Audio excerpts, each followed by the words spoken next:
தமிழக முதலமைச்சர் தளபதி எடுத்திருக்கிற நடவடிக்கைகள் சாதாரணமானது அல்ல. அவர் தான் இந்த திட்டத்தை கோவையிலையும் மதுரையிலையும் மெட்ரோ திட்டத்தை கொண்டு வர வேண்டும் என்று சொல்லி இருப்பவர். அதை நிறுத்தி வைத்திருக்கிறது பிஜேபி அரசாங்கம்.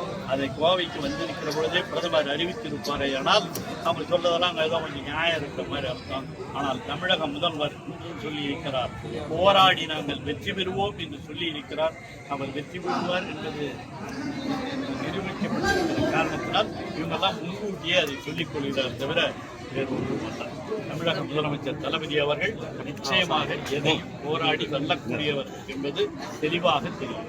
தமிழக துணை முதலமைச்சர் இன்று இளைஞர் மற்றும் இளைஞர் நலன் மற்றும் விளையாட்டுத்துறை அமைச்சராக இருக்கிற மாண்புமிகு உதயநிதி அவர்கள் தமிழகத்திலே உலக அளவிலான பல்வேறு போட்டிகள் நடைபெறுவதற்கு வாய்ப்பளித்திருக்கிறார். செஸ் போட்டியை நடத்தினார், காற்பந்தயத்தை நடத்தினார்.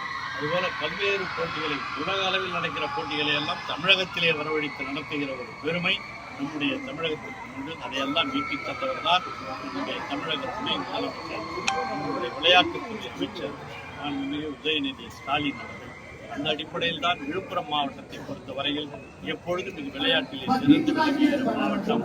அந்த அடிப்படையில் தான் விழுப்புரம் மாவட்டத்திலே பல்வேறு விளையாட்டு போட்டிகள் எல்லாம் நடைபெற்று கொண்டிருக்கின்றன.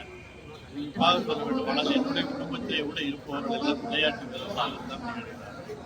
மூத்த மகன் டாக்டர் கௌதம் சிகாம் இங்கே ஹாக்கி அசோசியேஷன் தலைவராக இருப்பவர், வாலிபால் பிளேயராக அப்பொழுது வந்து தமிழகத்திற்கு வாலிபால் அசோசியேஷன் செக்ரட்டரியாகவும், இளைய மகன் தமிழ்நாட்டினுடைய கிரிக்கெட் அசோசியேஷன் அதனுடைய பிரசிடென்டாகவும் இருந்து சிறப்பாக செயல்பட்டு.